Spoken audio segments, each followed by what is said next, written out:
Bom dia. É muito bom estar aqui nessa manhã com vocês, principalmente quando eu tenho alunos e ex-alunos ouvindo. Para mim é uma honra poder contribuir com uma mensagem que vai aquecer o seu coração. E hoje eu quero convidar você a imaginar bastante. Eu vou contar uma narrativa, vou contar uma história, na verdade, para vocês. Uma história que tem 3 personagens principais: Jesus, um fariseu e uma mulher. E essa história ela vai nos ensinar coisas brilhantes, coisas que nós observamos no dia a dia, não só do nosso ministério, mas também da nossa vida. Então eu queria ler com vocês nessa manhã o texto de Lucas 7. Nós vamos fazer uma leitura corrida do 36 ao 50, só para nos situarmos, antes de começar a trabalhar um pouquinho nos personagens. Diz assim o versículo 36. Convidado por um dos fariseus para jantar, Jesus foi à casa dele e reclinou-se à mesa. Ao saber que Jesus estava comendo na casa do fariseu, certa mulher daquela cidade, uma pecadora, trouxe um frasco de alabastro com perfume e se colocou atrás de Jesus a seus pés. Chorando, começou a molhar-lhe os pés com as suas lágrimas. Depois os enxugou com seus cabelos, beijou-os e ungiu com o perfume. Ao ver isso, o fariseu que o havia convidado disse a si mesmo: se este homem fosse profeta, saberia quem nele está tocando e que tipo de mulher ela é, uma pecadora. Respondeu-lhe Jesus: Simão, tenho algo a lhe dizer. Dize, mestre, disse ele. 2 homens deviam a certo credor. Um lhe devia 500 denários e o outro 50. Nenhum dos dois tinha com que lhe pagar, por isso perdoou a dívida a ambos. Qual deles o amará mais? Simão respondeu: suponho que aquele a quem foi perdoado a dívida maior. Você julgou bem, disse Jesus. Em seguida, virou-se para a mulher e disse a Simão: vê esta mulher? Entrei em sua casa, mas você não me deu água para lavar os pés. Ela, porém, molhou os meus pés com as suas lágrimas e os enxugou com os seus cabelos. Você não me saudou com um beijo, mas esta mulher, desde que entrei aqui, não parou de beijar os meus pés. Você não ungiu a minha cabeça com óleo, mas ela derramou perfume nos meus pés. Portanto, eu lhe digo, os muitos pecados dela lhe foram perdoados, pelo que ela muito amou. Mas aqueles a quem pouco foi perdoado, pouco ama. Então Jesus disse a ela: seus pecados estão perdoados. Os outros convidados começaram a perguntar: quem é este que até pecado perdoa? Jesus disse à mulher: sua fé te salvou, vai em paz. Para facilitar um pouco a nossa história, eu dividi ela em 3 partes. Na verdade, são 3 personagens. Eu queria trabalhar o primeiro agora, que é Simão. Simão, o fariseu. Simão é aquele que convida Jesus para um jantar na sua casa.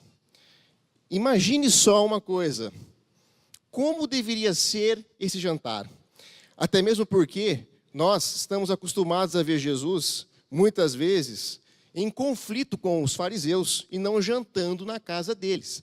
Mas aqui, por algum motivo, esse fariseu chamou Jesus para jantar na sua casa. Só que, naquele tempo, existia alguma forma de cordialidade, ou seja, alguém, quando recebe um outro, precisa ter alguns gestos de cuidado, de educação, de simpatia. E o primeiro gesto que essa pessoa deveria ter ao receber alguém na sua casa é dar um beijinho no rosto. E em seguida, essa pessoa ela iria ser convidada para se assentar. Ali, eles iriam trazer água e azeite para que ela lavasse as mãos e os pés. O azeite seria o equivalente ao detergente nosso aqui. Só depois disso, eles iriam dar graças e começar a refeição. Só que a nossa história conta que Jesus chegou na casa deste homem e já foi à mesa. Ou seja, Simão, o fariseu, não fez as honras da casa, não recepcionou bem Jesus. Pelo contrário, Jesus entrou e foi diretamente para o seu lugar, para o lugar ao qual ele foi convidado. Aqui nós temos um insulto, uma falta de educação. Jesus poderia ter ido embora naquele momento se ele quisesse, mas não, ele fica. E isso é muito interessante.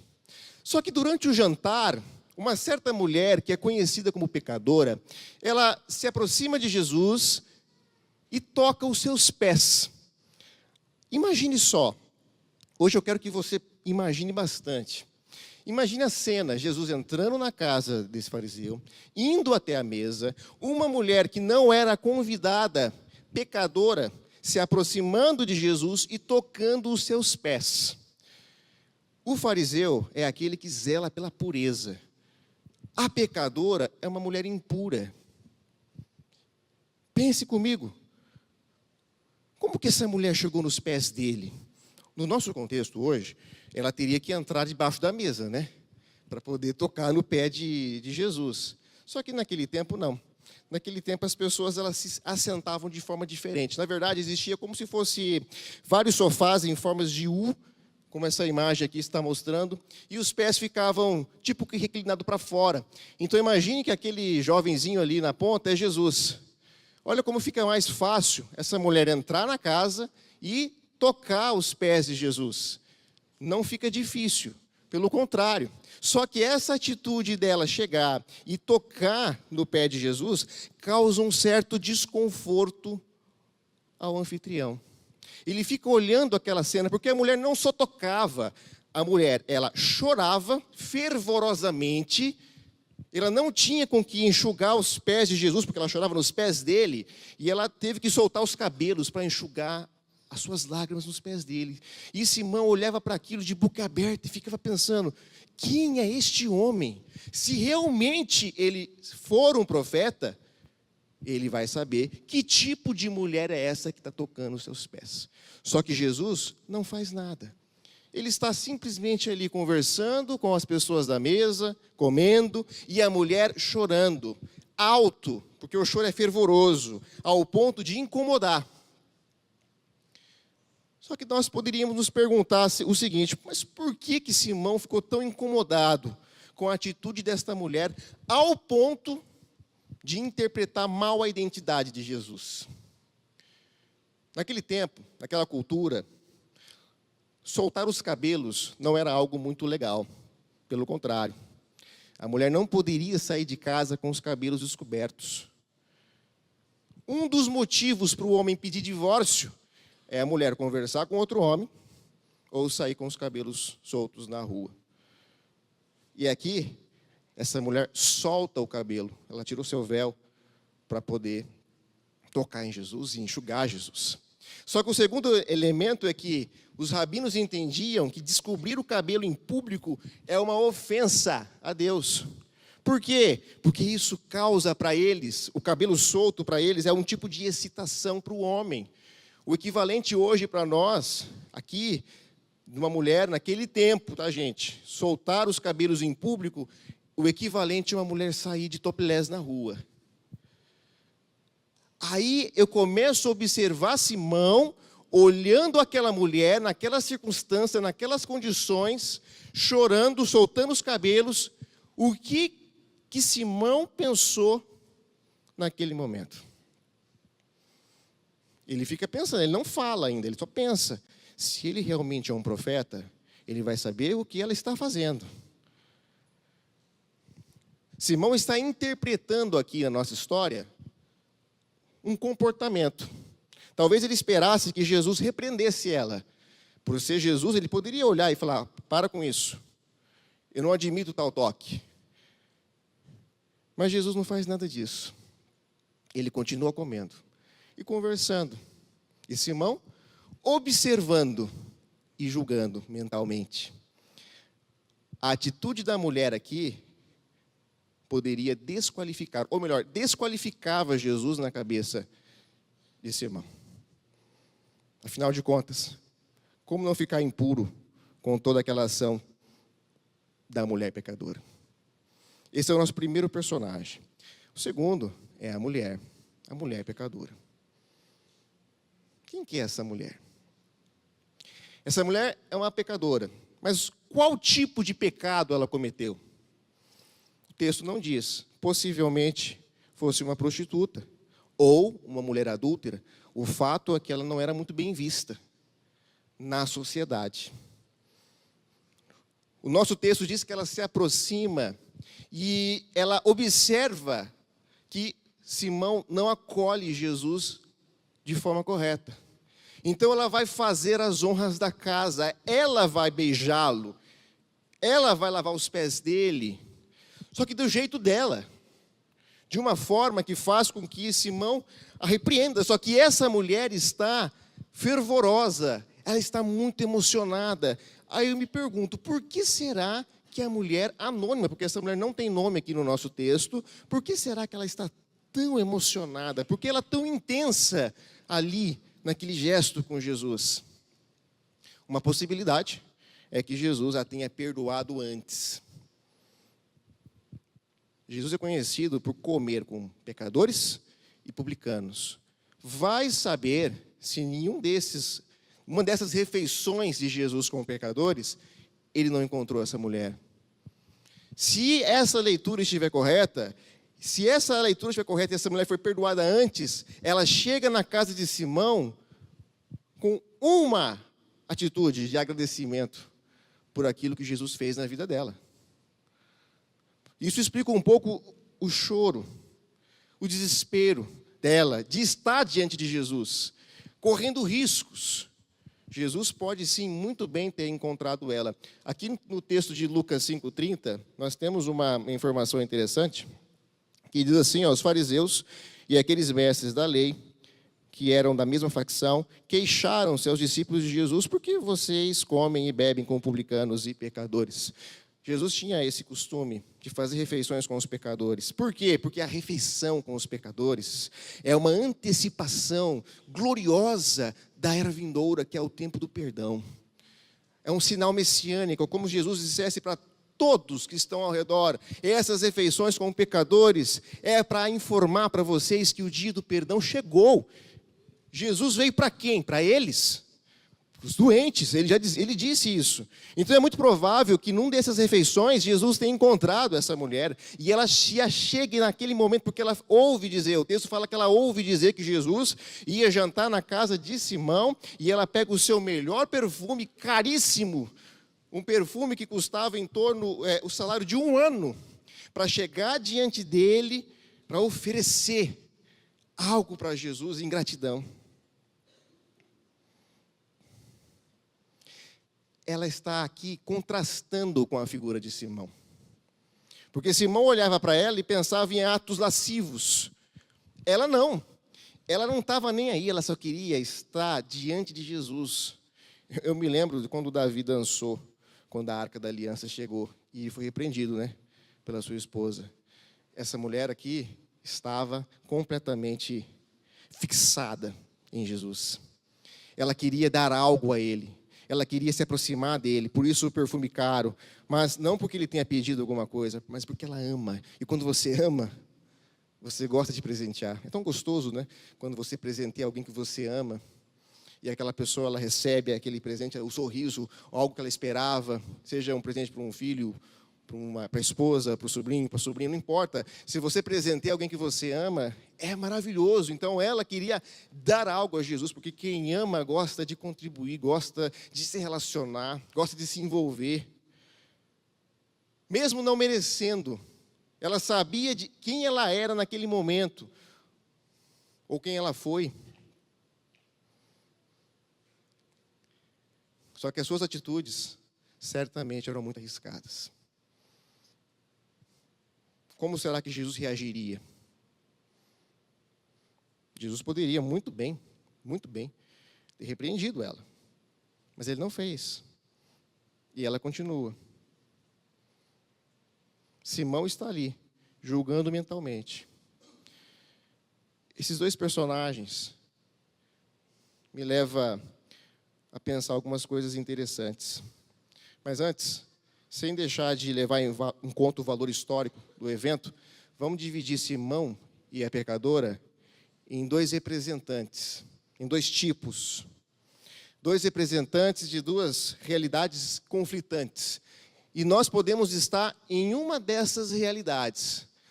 Isto é, podemos ser Simão ou podemos ser a mulher. Como Simão, nós precisamos tomar cuidado com os nossos julgamentos. Lembre de Simão, ele julgou, mentalmente Jesus. Se este é um profeta, ele saberá quem é essa mulher. O julgamento interior de Simão é um julgamento à identidade de Jesus. Como Simão, precisamos ter cuidado com os nossos julgamentos, principalmente quando se refere às ações da igreja em prol dos pecadores. Infelizmente, meus irmãos, no mundo eclesiástico existe muito julgamento. A igreja missional, a igreja enviada em missão, ela participa da missão de Deus, e a missão de Deus é restaurar toda a criação. A missão da igreja é participar da missão de Deus, e a missão da igreja, participando da missão de Deus, é ir atrás das pessoas. É no contexto do ir, fazer discípulos. E ali você vai encontrar todo tipo de gente. Mas quando nós que estamos sentados na nossa comunidade, ouvindo uma boa pregação, julgamos a ação da nossa igreja, tanto nos seus recursos sendo investidos ou nas suas ações, eu preciso tomar cuidado. A igreja não é lugar de julgamentos.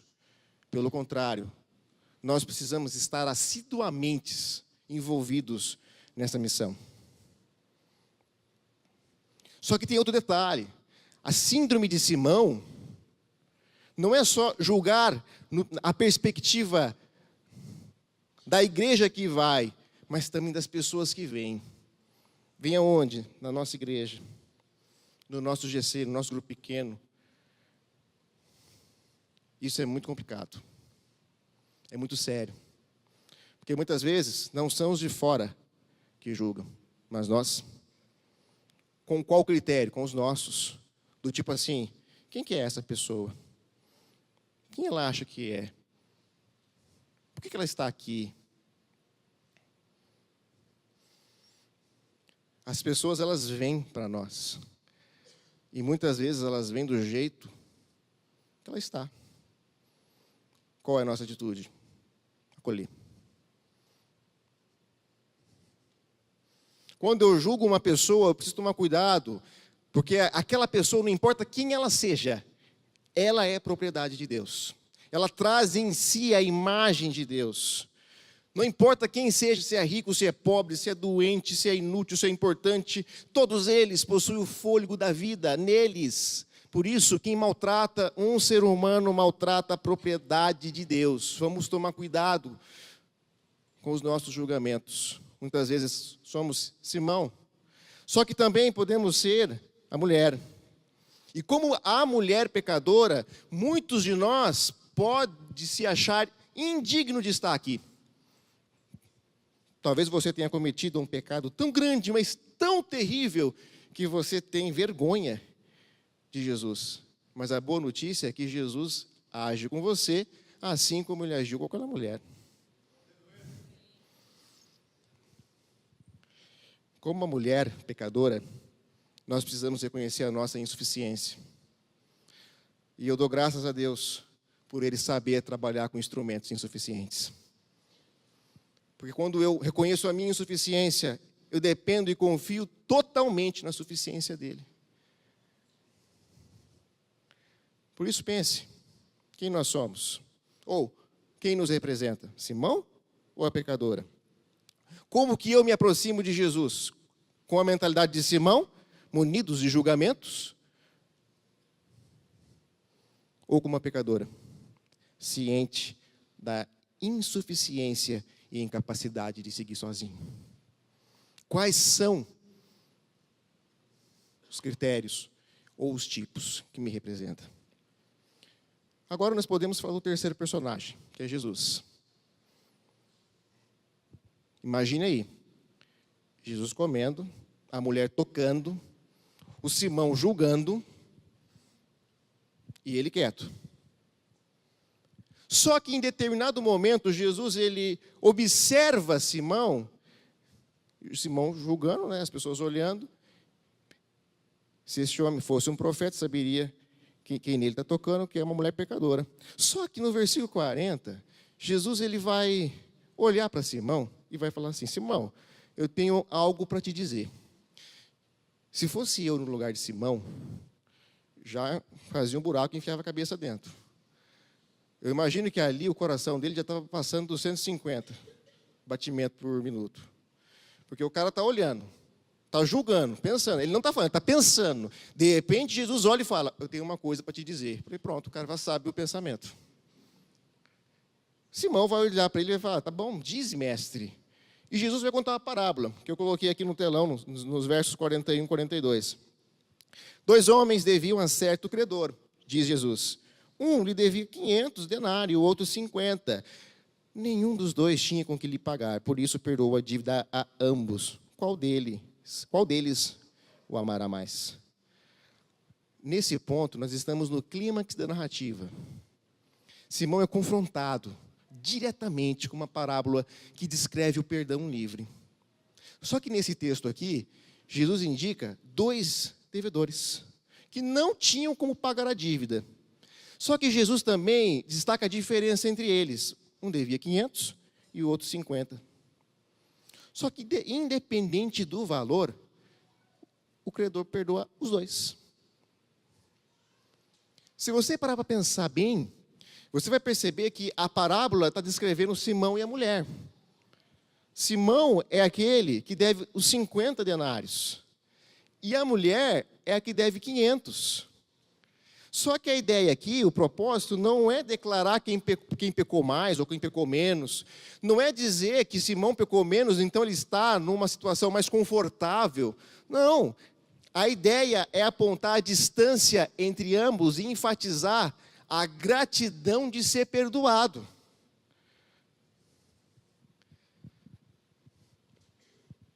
Um denário equivale ao salário de um dia de um trabalhador comum naquele tempo. Alguns estudiosos chegam a dizer que aquele que devia 500 denários, lógico, não tem como fazer uma conversão para hoje, né? Para o nosso valor atual, mas alguns arriscam a dizer que equivale ao perdão de um financiamento. Você já imaginou o banco que você deve perdoar o seu apartamento de $500 mil? Ó, imaginou, Matheus? Você vai ficar muito grato, né? Dá mais um apartamento de $500 mil, né? Mas por que essa diferença, 50 e 500? Simão não era uma pecadora. Vamos começar por aqui. O que Simão fazia? Lendo a Escritura, olhando a perspectiva dos fariseus, o que Simão fazia? Possivelmente, ele jejuava 2 vezes por semana. Dava o dízimo de tudo quanto ganhava. Simão, como um fariseu zeloso, não se envolvia com imoralidade, muito menos com questões injustas.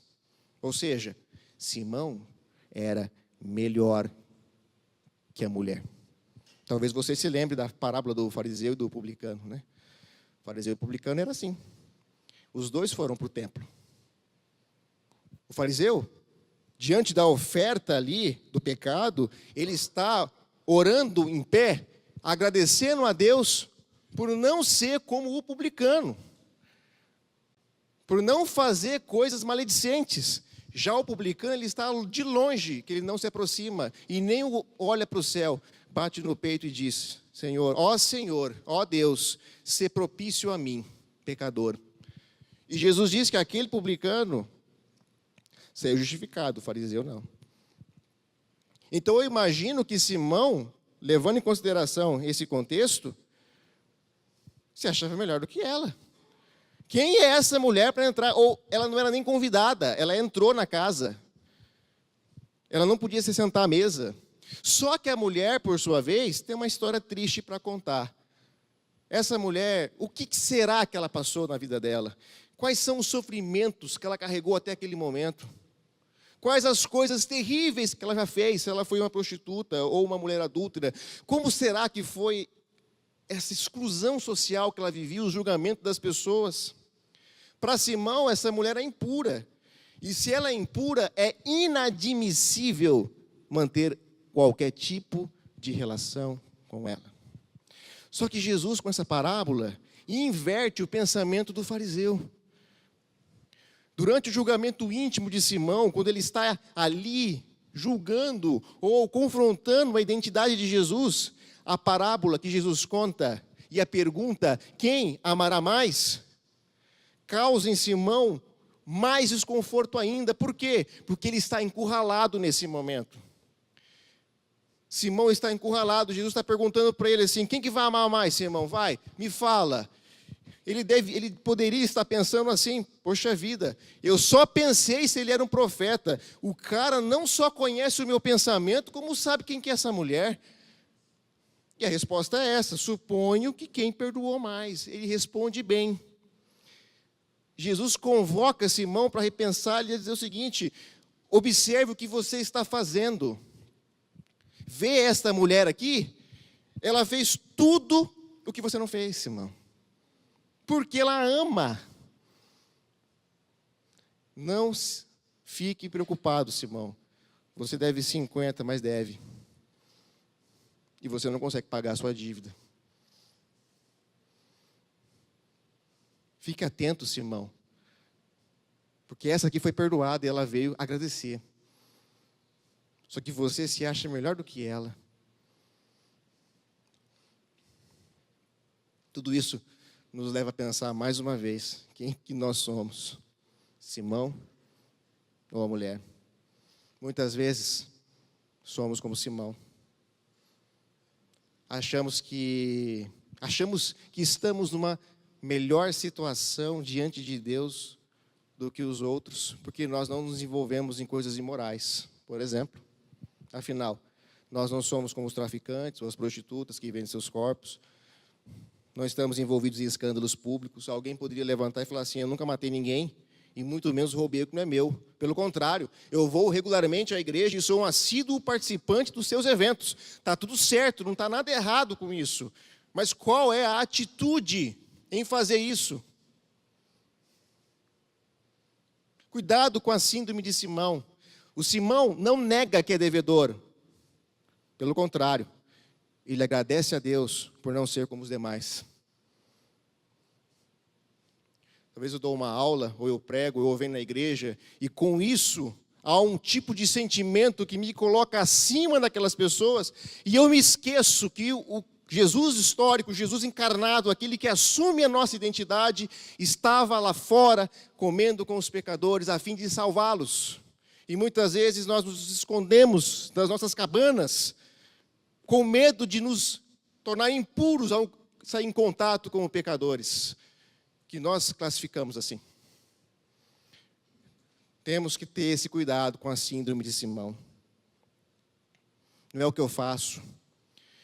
Pelo contrário, tudo que eu faço é no contexto do serviço. O próprio Jesus ensinou isso. Depois de ter feito tudo, se considere um inútil. Não é agradecimento, é serviço.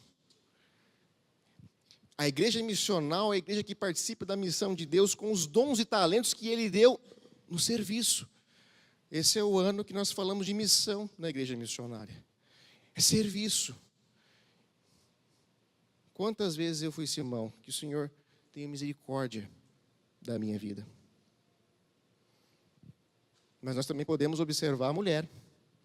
Talvez você não seja o Simão, você seja a mulher. Totalmente indigna e insuficiente. Quando ela se vê na sua indignidade, insuficiência, ela sabe que não tem mais para onde ir, mas ela foi perdoada. O que ela faz? Ela ama. Ela ama porque foi amada. A mulher que chega diante de Jesus, ela está amando Jesus, mas ela ama porque foi amada. Ela ama porque foi perdoada. E porque ela foi amada e perdoada, ela faz coisas extraordinárias. E essa é a notícia maravilhosa que eu tenho nesta manhã, porque o perdão de Jesus é assustador, é desafiador. E nós, eu e você, por sermos perdoados, nós também podemos perdoar, mas não somente os outros, mas a nós mesmos. Aí eu me pergunto, por que carregar um fardo tão grande que não me pertence mais? O perdão cura, liberta, transforma. Tem pessoas que falam assim, eu nunca vou me perdoar por ter feito isso, acabou isso hoje. Você sim pode se perdoar. Porque Deus te perdoa. E se Deus te perdoa, você pode se perdoar. Para que carregar? Tem gente que fala, não, eu conheço uma pessoa que fala assim, eu nunca vou me perdoar porque eu fiz isso com o fulano. Mas o fulano já perdoou ele. Mas ele carrega. Nós carregamos coisas que não são nossas, joga isso fora. Porque a presença do Cristo ressuscitado é transformadora. Ela tira esse peso que esmaga a nossa alma. Se perdoe. Não importa o que você fez. Se Deus te perdoou, se perdoe. E se você ainda não se arrependeu, se arrependa. Porque Deus perdoa em Cristo. Porque fomos perdoados, também podemos perdoar os outros. Na verdade, devemos perdoar. Recusar o perdão a alguém é se achar melhor do que Deus. Tem pessoas que falam assim, eu nunca vou perdoar o que você fez comigo. Se nós temos essa atitude, nós estamos nos colocando no lugar de Deus. Ou melhor, acima de Deus, porque Deus perdoou, eu não perdoo. Não, porque somos perdoados, podemos perdoar. Eu perdoo você. Vá em paz. A falta de perdão mata, aos poucos. E nós não temos o direito de negar ao outro o que não foi negado a nós. Porque fomos perdoados, amamos intensamente. Porque o resultado do perdão é querer estar cada vez mais próximo de Jesus, é buscar o seu rosto, é ter sede de Deus. Mas não se esqueça, buscamos Ele porque Ele nos buscou primeiro. É Ele que desceu, Ele que veio ao nosso encontro e na cruz triunfou sobre todos os poderes, sobre tudo que nos separa de Deus. Então, se nós o amamos, é porque Ele nos amou primeiro. E se nós estamos aqui nessa manhã amando Jesus, é porque Ele nos perdoou. Hoje nós vamos participar da ceia. O que te impede de chegar aqui e celebrar a vitória da vida contra a morte no banquete do Cordeiro? Ele perdoa. Então não há motivo de não participar do banquete. Não há motivo de não se prostrar diante de Jesus e celebrar não mais uma ceia, menos uma, até que Ele venha. É isso. Mas o porquê? Porque nós somos perdoados, então. Porque nós somos perdoados, nós perdoamos a nós mesmos. Porque nós somos perdoados, nós perdoamos os outros. Porque nós somos perdoados, nós amamos intensamente. Nós buscamos o rosto de Jesus. Mas veja só, o rosto de Jesus é aquilo que expressa o brilho da glória de Deus. E o perdão que Jesus diz, eu te perdoo, vá em paz, era algo que naquele tempo acontecia no templo. Era no templo de Jerusalém que as pessoas iam para poder oferecer a oferta pelo pecado. Só que na pessoa de Jesus eu vejo algo diferente, porque as ações de Jesus revelam agora que o perdão de Deus era realidade não mais no templo, mas nele, porque ele, Jesus, é o novo templo e a oferta pelo pecado. É através dele, de Jesus, que uma nova criação é inaugurada e uma nova comunidade de perdoados é instaurada. É nele. Enquanto eu olho para o templo em Jerusalém e, segundo a teologia bíblica, nos mostram que o templo é essa intersecção de céu e terra, é a união de céu e terra, o lugar onde Deus habitava. Em Jesus como novo templo, eu observo que tudo aquilo que o templo de Jerusalém apontava era a sombra do mistério do Filho que revela o rosto do Pai e manifesta a sua presença. Então o perdão dos pecados não é ir lá ou ir ali, mas é em Cristo, porque é nele que se consuma essa obra extraordinária da vida que vence a morte. Deus nos perdoa em Cristo e nos faz uma nova criação. Você pode ser nova criação em Cristo. O que passou, passou. É a partir de agora que você vai refletir a luz que brilha no rosto de Cristo, o caráter dele impresso em você, se manifestando e se consumando cada vez mais. Pense nisso. Não viva no isolamento de uma vida desprovida de sentido. Pelo contrário, viva na comunidade dos santos, que ama e perdoa, porque foi amado e perdoado. O perdão de Jesus é surpreendente, é maravilhoso. No final da narrativa, quando nós chegamos no finalzinho ali, no verso 49. Os outros, talvez fariseus, que estavam reclinados à mesa com Jesus, depois de toda aquela cena da mulher, de Simão, da parábola, e quando Jesus olha para a mulher e fala, os teus pecados estão perdoados, os outros homens que estão na mesa olham e falam, e pensam, e falam também, quem é este que até perdoa pecados? Quem é este? A resposta é muito simples, este é o Deus encarnado. O próprio Deus conosco. É aquele que veio não para nos levar de volta para o Éden, mas para nos conduzir para uma cidade chamada Nova Jerusalém, que é a consumação, a restauração da criação. Quando eu entendo que Deus ama e perdoa, eu preciso depender totalmente da sua suficiência e cuidar com os meus julgamentos. Porque muitas vezes a gente começa a ficar calejado como cristão e achar que, porque estamos vindo aqui há 30, 40 anos, 50 anos, a gente é melhor do que aquele que entrou pela primeira vez e se sentou lá no fundo da igreja. Jesus ama todos igual. E eu preciso adorá-lo porque Ele me ama. Mas não só me ama, mas mora em mim. Porque Ele disse, onde nós vamos, a presença do Senhor está conosco. Então, se você tem algo no seu peito que você carrega, lembre-se que a sua conta já foi paga. Não importa o tamanho que seja. Eu acho que meu tempo já estourou. Eu queria deixar uma frasezinha de um teólogo, de um romancista russo chamado Fyodor Dostoiévski. Essa frase ela é muito interessante, que ela vai fechar a nossa reflexão aqui agora. O Dostoiévski é um romancista russo, lá do século 17, 18, e o contexto dessa frase é bem no comecinho do livro Os Irmãos Karamazov, no volume 1, quando uma jovem vai diante de um religioso e num aconselhamento ali, ela vai perguntar sobre o seu pecado, se o seu pecado pode ser perdoado. Olha só a resposta. Não há e nem pode haver em toda a terra tamanho pecado que o Senhor não perdoa àquele que em verdade se arrepende. Além disso, o homem não pode absolutamente cometer um pecado tão grande que esgote o infinito amor de Deus. Ou será que pode haver um pecado capaz de superar o amor divino? Vamos fechar com essa frase. Eu queria orar com você. Por favor, se coloque de pé.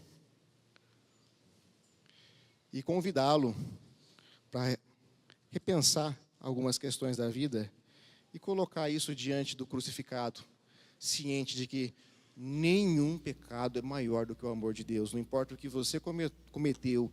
E se você conhece alguém que cometeu alguma coisa, você pode dar essa boa notícia para ela, que o perdão de Jesus é transformador, ser boca de Deus no mundo.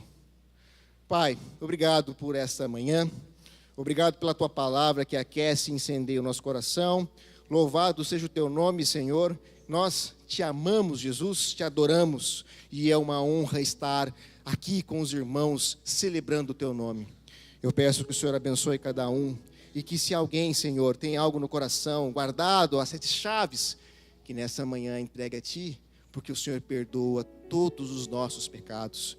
E isso é louvável. Obrigado, Jesus, porque o Senhor nos ama e nos perdoa. E por isso nós queremos amar os outros, perdoar também e seguir a vida segundo a Tua imagem, segundo o Teu caráter. Nós te amamos, Jesus.